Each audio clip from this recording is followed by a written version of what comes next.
Black delivery man solves 100 malware problem in seconds. CEO's reaction shocks entire company. Sloan Whitmore stood at the head of the conference table in her Manhattan headquarters, her blonde hair pulled into a severe bun, her tailored navy suit doing nothing to hide the tension in her shoulders. As the 35-year-old CEO of Whitmore Technologies, she'd built a reputation for grace under pressure. But right now, grace was in short supply.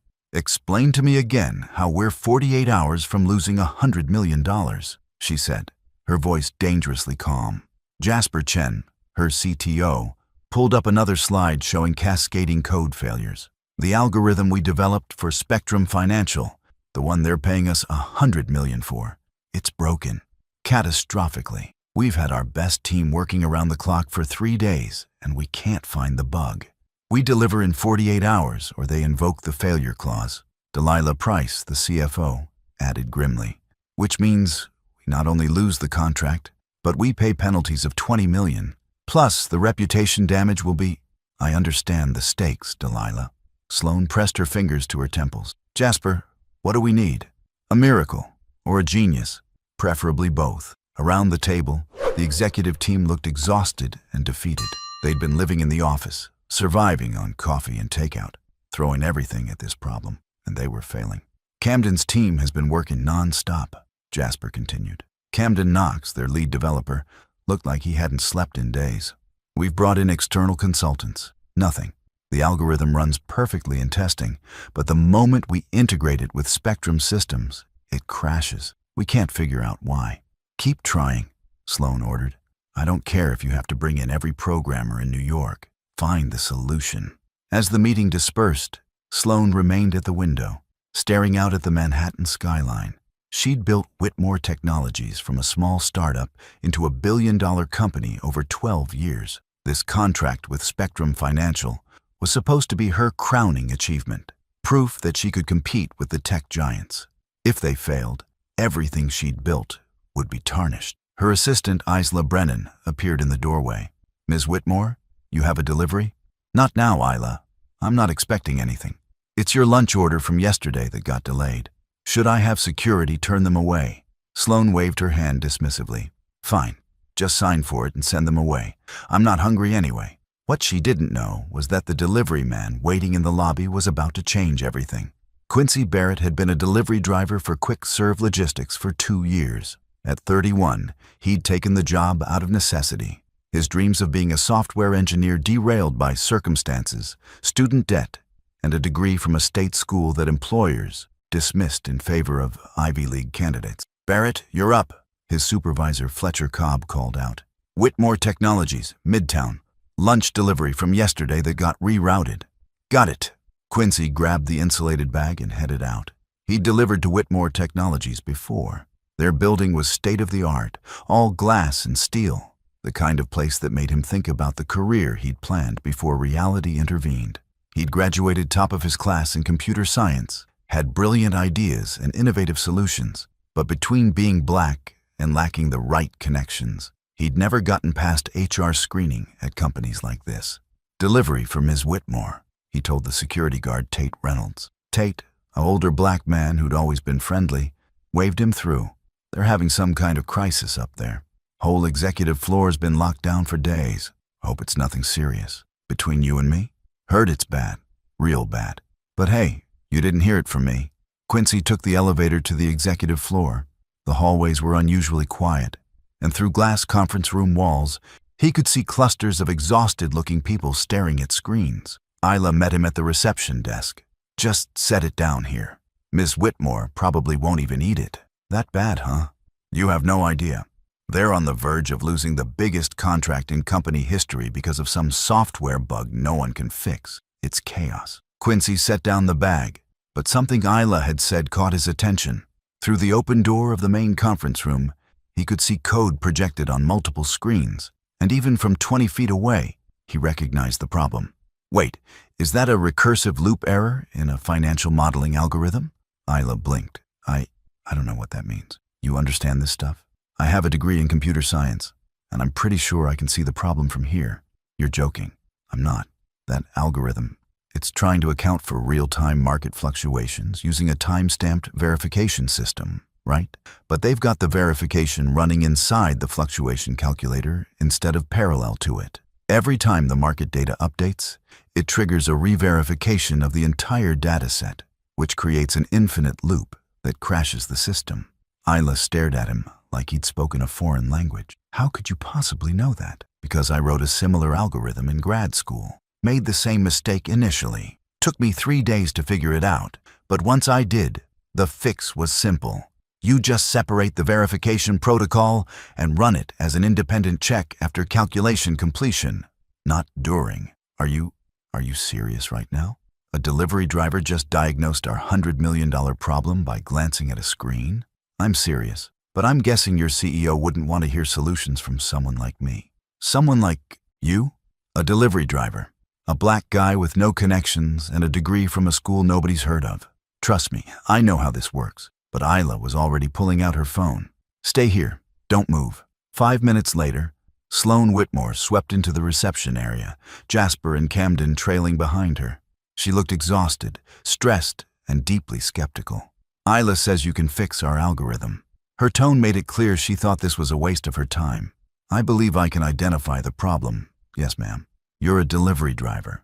I'm also a software engineer who graduated top of my class from Central State with a specialization in financial modeling algorithms. I deliver food because that's the job that pays my bills while I try to get someone to look past my resume demographic. Sloan's eyes narrowed. That's quite a chip on your shoulder. That's quite a lot of rejections from companies like yours, Ms. Whitmore.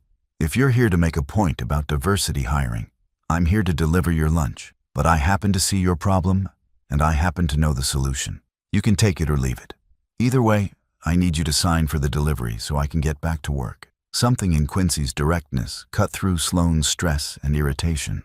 She studied him more carefully, noting the intelligence in his eyes, the quiet confidence despite his uniform. Show me, she said abruptly. Quincy set down his delivery bag and walked to the conference room screens. Within seconds, he was pointing out the exact issue. Here, your verification loop is nested inside your calculation function. Every market update triggers a complete re-verification of historical data, which creates an exponential processing demand. The system can't handle it, so it crashes. Jasper moved closer, studying the code. My God, he's right. How did we miss this? Because you were looking at the calculation logic, not the verification architecture. The fix is simple. Extract the verification protocol, run it parallel to calculations. Set it to verify only new data points against established patterns. Cuts processing demand by 98%. Camden pulled up his laptop. If I move this section here, restructure the call sequence, it would work. It would actually work. How long? Sloan asked. To implement the fix? Maybe 2 hours. To test it thoroughly? Another 6. We could have this ready by tonight. Sloan turned back to Quincy, her expression unreadable. You saw that from across the room? In seconds? I told you.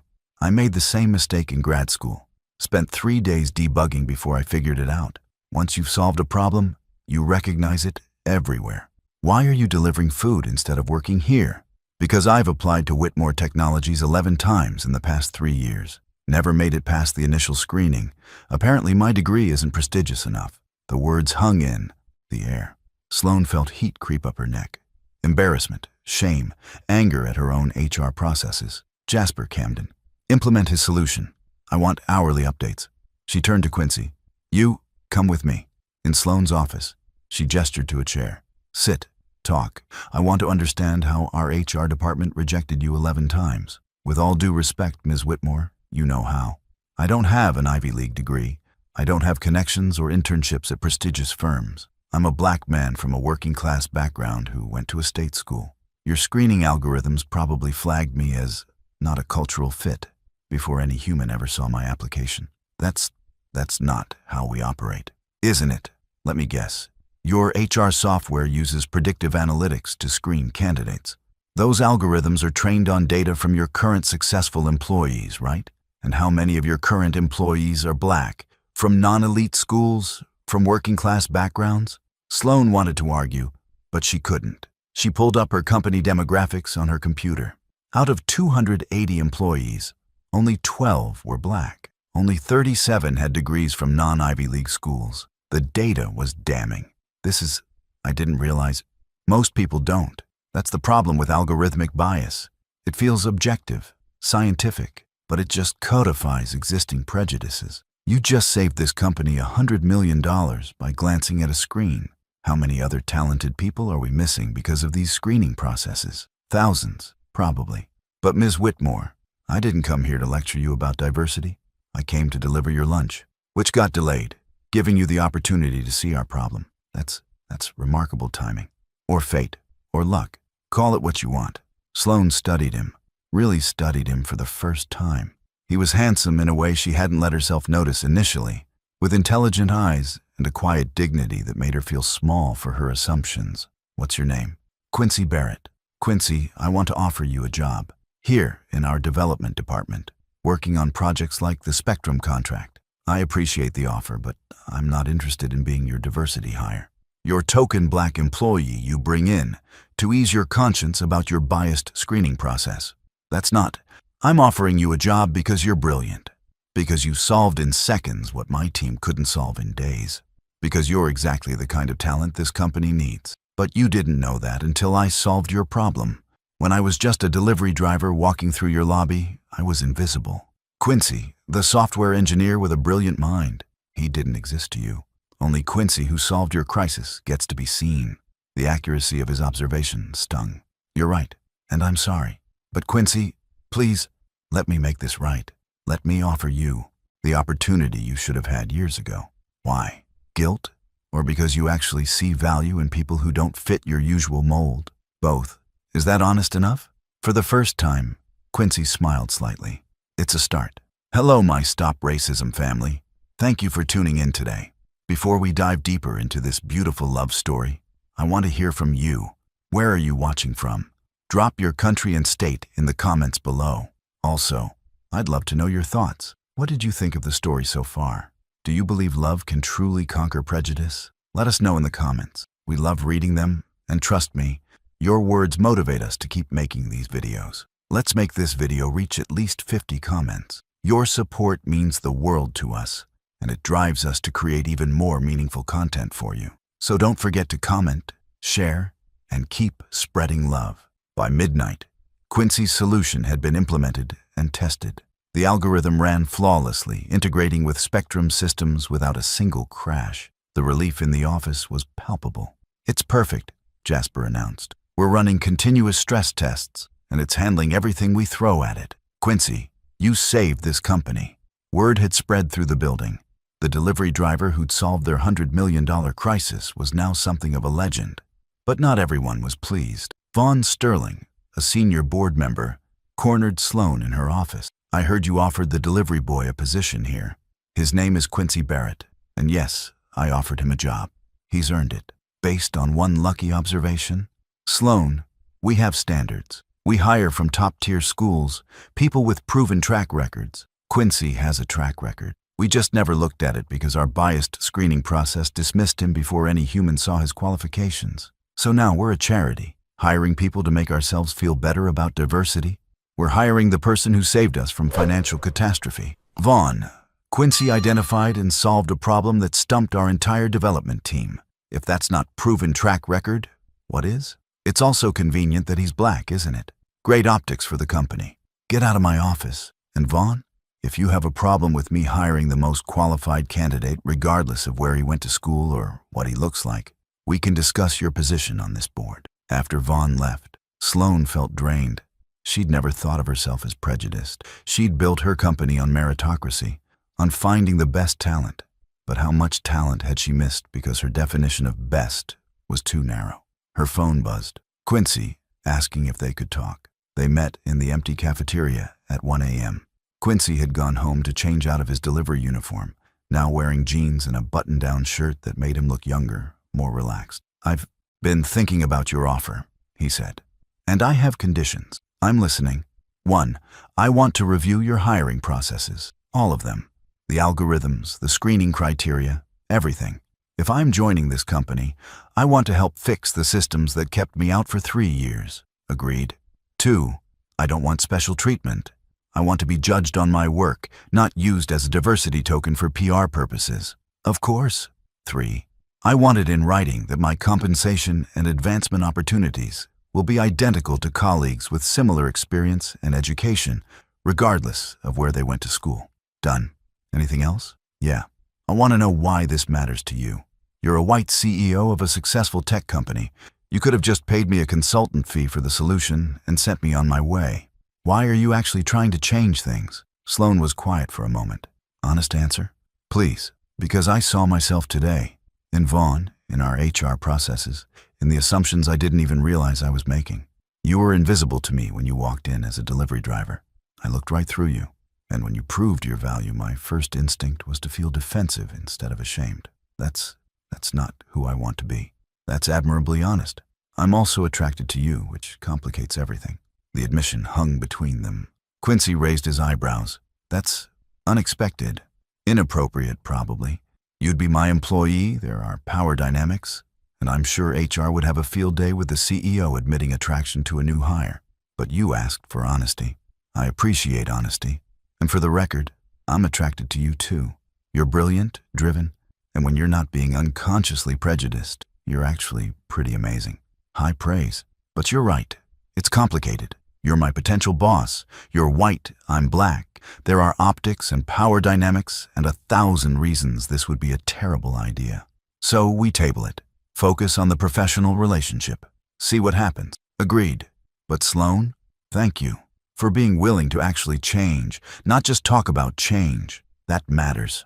Quincy's first day at Whitmore Technologies was surreal. He had an actual office, a salary that was triple his delivery job, and colleagues who treated him with respect, though some with obvious skepticism. So, you're the miracle worker, Camden said, not unkindly. Jasper speaks very highly of you. I just saw a problem I'd encountered before. Right place, right time. Don't be modest. What you did was impressive. Looking forward to working with you. Not everyone was as welcoming. In the break room, Quincy overheard 2 developers talking. Diversity hire, one muttered. Solved one problem by luck, and now he's got a corner office. I heard Sloan's into him. Probably why he got hired. Of course. Sleep your way to the top, right? Quincy walked in, and both developers went silent. Actually, I got hired because I have a master's degree in computer science, a 4.0 GPA, and I solved a problem your entire team couldn't figure out. But sure, let's go with diversity hire, if it makes you feel better about yourselves. The developers left quickly. Quincy poured his coffee, frustration simmering. This was why he'd been hesitant to take the job.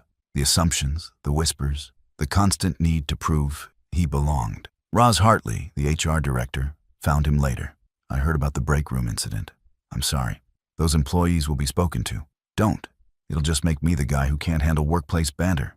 I knew what I was signing up for. Still, it's not acceptable. Quincy, I wanted to talk to you about reviewing our hiring processes. Sloan mentioned you had concerns about algorithmic bias. I do. Your screening software is filtering out qualified candidates based on proxies for race and class. It's probably unintentional, but the effect is the same. Can you prove that? Give me access to your hiring data in 2 weeks. I'll give you a full analysis. Roz hesitated. That could expose the company to legal liability if we've been discriminating. You've definitely been discriminating. The question is whether you want to keep discriminating or fix the problem. But Roz, I can't fix it without data. I'll talk to Sloan. In the meantime, welcome to Whitmore Technologies. I hope we deserve you. Over the next month, Quincy proved himself repeatedly. He optimized 3 major algorithms, identified security vulnerabilities in their cloud infrastructure, and mentored junior developers. But he also spent time analyzing Whitmore's hiring data, and what he found was damning. Look at this, he showed Sloan in her office one evening. Over the past 5 years, candidates from Ivy League schools were 60 times more likely to receive interviews than candidates from state schools with identical GPAs and experience. Black candidates were flagged as high risk by your screening algorithm 70% of the time. Women in technical roles were systematically offered lower starting salaries than men with the same qualifications. Sloan felt sick. This is terrible. This is standard. Most tech companies operate like this. The algorithm learns from your existing employee base and perpetuates those patterns. It's systemic discrimination dressed up as objective data analysis. How do we fix it? Complete overhaul. blind resume screening that removes names, schools, and other demographic identifiers, standardized interview processes, salary bands based on role and experience, not negotiation, regular audits of hiring and promotion data. It's doable, but it requires commitment. Do it. Whatever you need, you have my full support. As they worked together on the reforms, Sloan and Quincy spent more time together. Late nights in the office, strategy sessions over, coffee, heated debates about implementation details. And through it all, the attraction they'd acknowledged, but not acted on, continued to build. "Can I ask you something personal?" Sloan said one night as they reviewed data. "Depends on how personal." "Why delivery? With your qualifications, you could have done other things. Teaching, freelancing." "I tried freelancing. Clients would hire me based on my portfolio, then ghost when they saw I was black. Teaching requires certification I couldn't afford. Delivery paid bills and had flexible hours so I could keep applying to tech jobs. It was survival, not choice. I'm sorry that you had to, that the system failed you. The system's designed to fail people like me. But Sloan, I don't want pity. I want change. I want the next kid from a state school with big dreams to actually get a fair shot. You're remarkable. You know that? I'm persistent. There's a difference. No, you're remarkable. And I know we said we'd keep things professional, but I can't stop thinking about you, about us, about what this could be if circumstances were different." Quincy set down his laptop. "Circumstances aren't different. You're my boss. I'm your employee. There are optics and power dynamics and I know, but that doesn't change how I feel. How do you feel? Like I want to kiss you, like I want to know everything about you. Like for the first time in years, I'm excited about something beyond quarterly earnings and market share." "Sloan, I know it's complicated. I know there are 1,000 reasons to say no, but I'm asking anyway. Is there any world where we could work?" Quincy was quiet for a long moment. "Maybe, but not while you're my direct supervisor. The power imbalance is too significant. If this is going to happen, we need to restructure reporting lines. Make sure I have independence. Ensure that our relationship can't be used against either of us. I can make that happen. Jasper could be your direct supervisor. You'd still be on my executive team, but not reporting directly to me. And the optics? The CEO dating her employee? The white boss and the black subordinate? People will talk, Sloan. They'll say I slept my way into this position, that you're fetishizing me, that this is all about guilt and white saviorism. Let them talk. I know the truth. You know the truth. That's what matters. Is it? Because I've spent my whole life dealing with people's assumptions about black men. Adding sleeping with the boss to that list isn't appealing. Then what do you want? Because I'm willing to do whatever it takes to make this work. I want to be seen as an equal, not your project, not your charity case, not your rebellion against expectations, just your equal. You are my equal. In every way that matters, Quincy, you're my equal. Maybe even my superior. Careful, your admiration is showing. Good, because I do admire you. Your intelligence, your integrity, your willingness to challenge systems that don't serve everyone. I admire all of it. They were standing close now, closer than professional distance allowed. Quincy reached out, tucking a strand of blonde hair behind Sloane's ear. "This is a terrible idea," he murmured. "Probably. We should wait. Do this properly." "We should." But neither of them moved away. The tension between them was electric, years of professional distance colliding with undeniable chemistry. "Sloan," she kissed him, soft at first, then deeper as he responded, pulling her closer. Years of loneliness, of prioritizing career over connection, melted away in that kiss. And for Quincy, years of being invisible, of being dismissed and overlooked, transformed into being seen, really seen, by someone who mattered.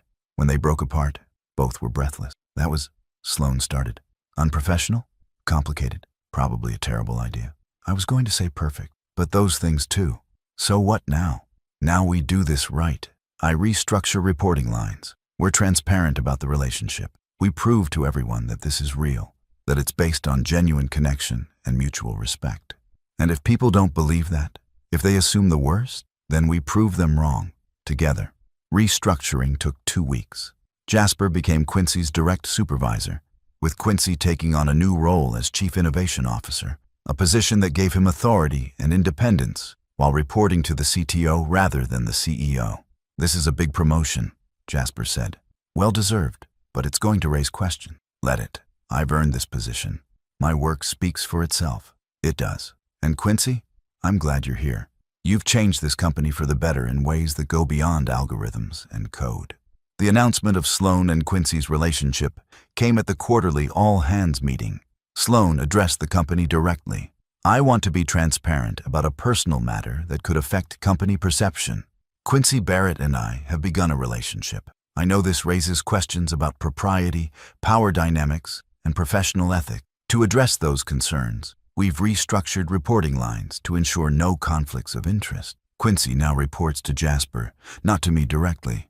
His compensation and advancement are determined by his work and performance, not by our personal relationship. The room was silent. Then someone in the back called out, "How do we know this isn't just favoritism? That Quincy didn't get promoted because he's dating the boss?"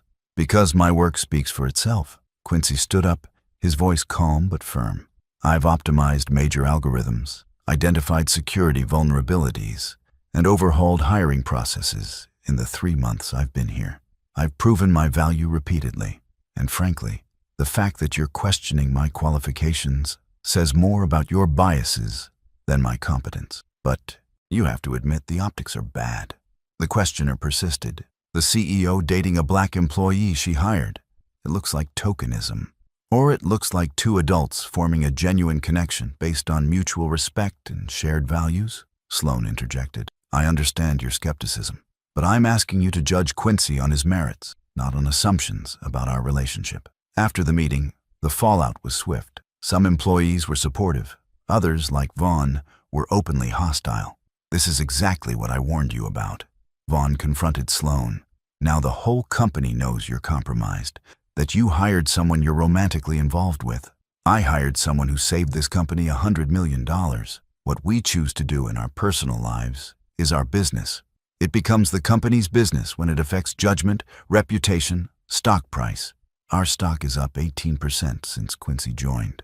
Our Spectrum contract exceeded performance expectations. Our hiring reforms have brought in exceptional talent we would have missed before. Every metric shows the company is stronger with Quincy here.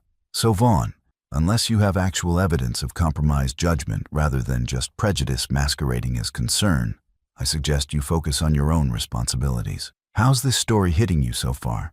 Tell us in the comments. If you're loving it, type 1. If not, type 0. We want to know what you think. The real test came when the media got hold of the story. Tech publications ran headlines like "Whitmore CEO's controversial romance" and "Love or Liability" inside the Whitmore dating scandal. Most coverage focused on the power dynamics and professional ethics, but some took a darker turn, with comment sections filling with racist vitriol about interracial relationships and speculation about Quincy's motives. "Listen to this," Quincy read from his phone. "Of course, the black guy is dating the rich white CEO. Classic gold digger move." Or this one, "She's virtue signaling by dating a black employee. Woke culture gone mad." Sloan felt fury rising. People are terrible. People are predictable. This is exactly what I warned you about. Society has strong opinions about black men dating white women, especially when there's a perceived power or class difference. I don't care what society thinks, but I do. Because these aren't just abstract opinions, Sloan. These are the beliefs that get black men killed, that get our relationships criminalized, that make every interaction dangerous. You can afford not to care. I can't. The weight of his words settled between them. Sloan had never considered the actual danger that public scrutiny could pose to Quincy. What do? We be careful. We're visible. We set an example. We prove that our relationship is genuine and that I deserve to be here regardless of who I'm dating. Support came from unexpected places. Jasper publicly defended them at a tech conference, calling Quincy the most talented engineer I've ever worked with. Roz released data showing Quincy's hiring reforms had increased diverse candidate pools by 300% without compromising quality. And most surprisingly, Tate the security guard wrote an op-ed in a tech publication about watching Quincy be overlooked for years despite obvious talent.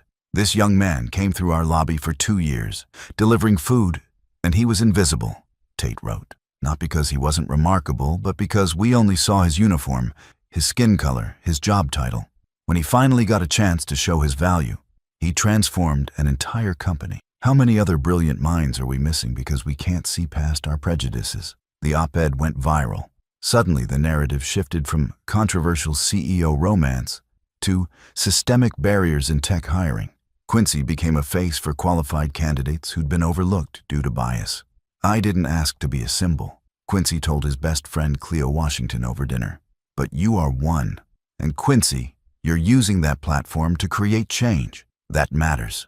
It's exhausting. Every interview, every article, they want to talk about being black in tech, about overcoming barriers, about my relationship with Sloan.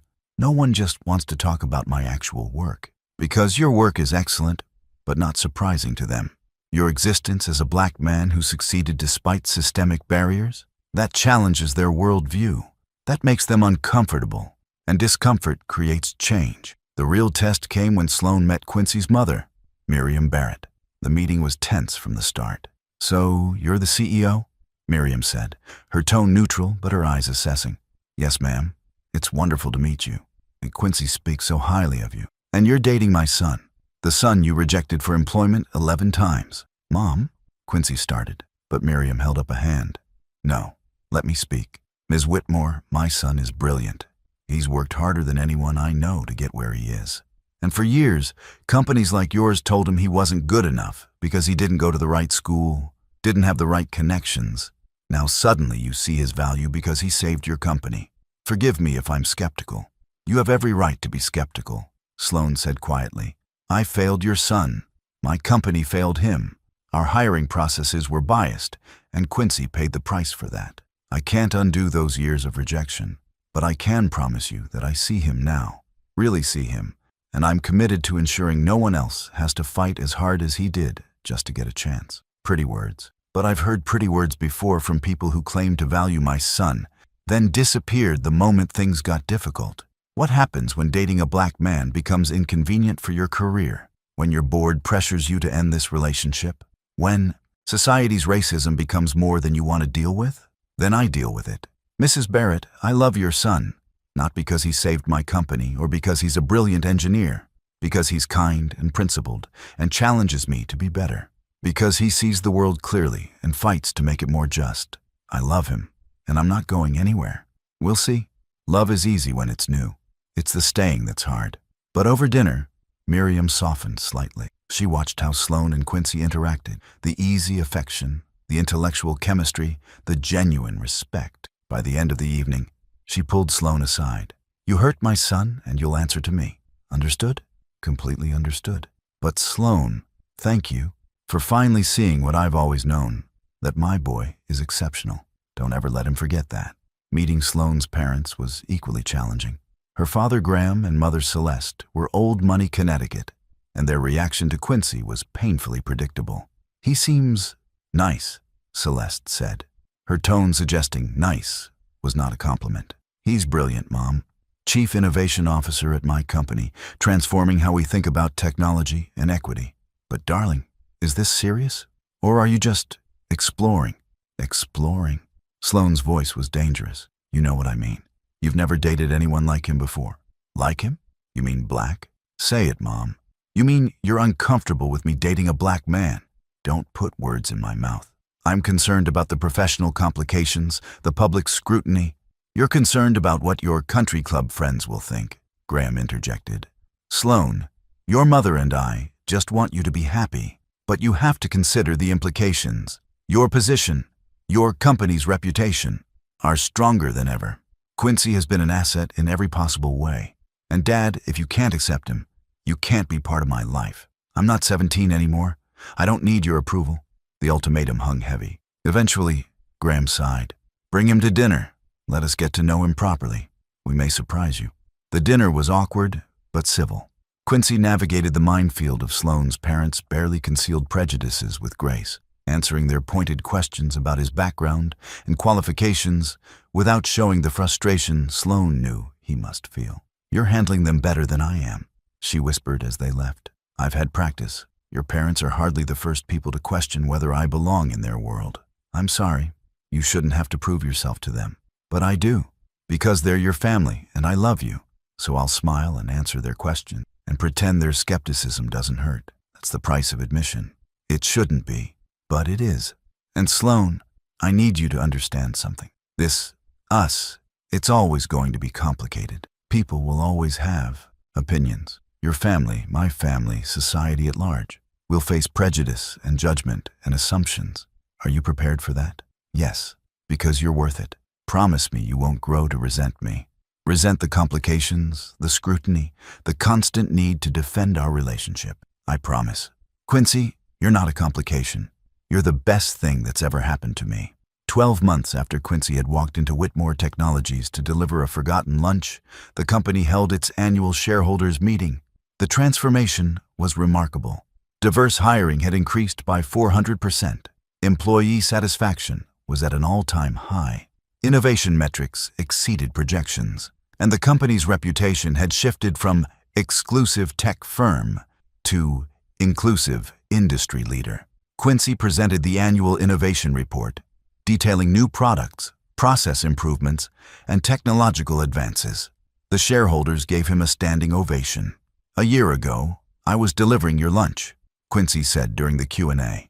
"Today, I'm presenting innovation strategy to shareholders. That transformation wasn't about me getting lucky or meeting the right person, though I did meet an extraordinary person. It was about a company deciding to actually practice the meritocracy it claimed to value, about dismantling biased systems and creating genuine opportunities for talent from all backgrounds. But you have to admit your relationship with the CEO helped your career," one shareholder challenged.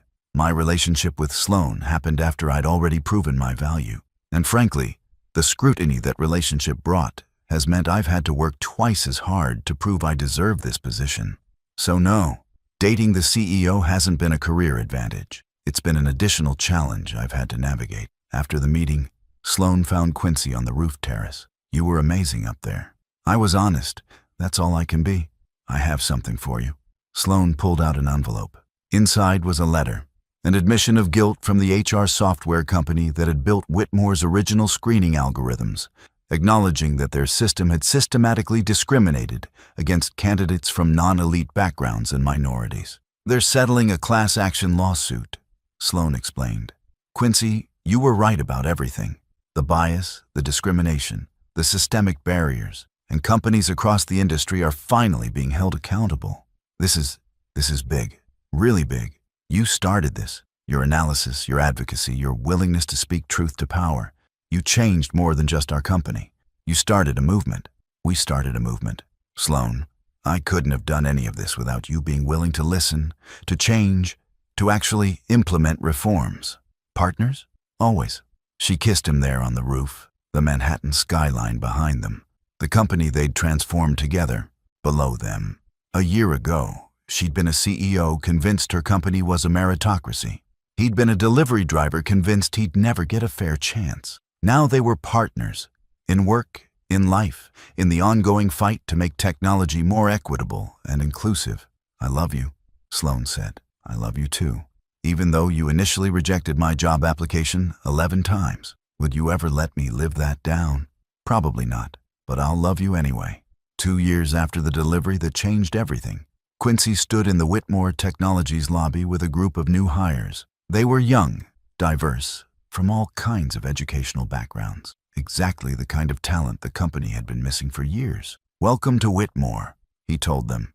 "Some of you went to elite schools, some went to state universities or community colleges. Some of you have traditional backgrounds, others followed unconventional paths. But you're all here because you're brilliant, because you have unique perspectives, and because we believe in your potential."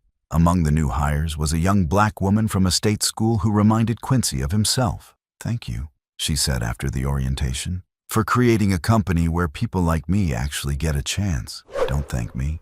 Just do great work. And someday, when you're in a position of power, make sure you hold the door open for the next person fighting to get in." Sloan watched from her office, pride swelling. Quincy had become more than just her partner. He'd become the conscience of the company, ensuring they never slipped back into old patterns of exclusion. "Still think hiring him was a mistake?" Jasper asked, joining her at the window. "Hiring him was the best decision I ever made, professionally and personally. The board wants to make him COO. They're impressed by his leadership, his vision, his impact on company culture. He'll say yes if I don't interfere. Quincy needs to know he earned it on his own merits." He did earn it. Sloan, you know that, right? Everything he's achieved here, he did through talent and hard work. Your relationship might have opened the initial door, but he walked through it and transformed everything on the other side. Later, when Sloan told Quincy about the COO offer, his first reaction was skepticism. Is this because we're together? It's because you've exceeded every expectation, transformed this company's culture, and proven yourself to be an exceptional leader. The board voted unanimously. You earned this, Quincy. I need to think about it. Take all the time you need. That evening, they walked through the same neighborhood where Quincy used to deliver food. They passed the quick-serve logistics office where he'd worked for 2 years. Fletcher still asks about you, Quincy said, referring to his old supervisor. Says I'm proof that anyone can make it if they work hard enough. That's not exactly the right lesson. No, the right lesson is that talent is everywhere, but opportunity isn't. I didn't make it because I worked hard. Lots of people work hard. I made it because I happened to deliver food to the right place at the right moment, and someone finally saw my value. That's not inspiration. That's luck, combined with exceptional skill. Quincy, you solved a $100 million problem in seconds. That wasn't luck, maybe.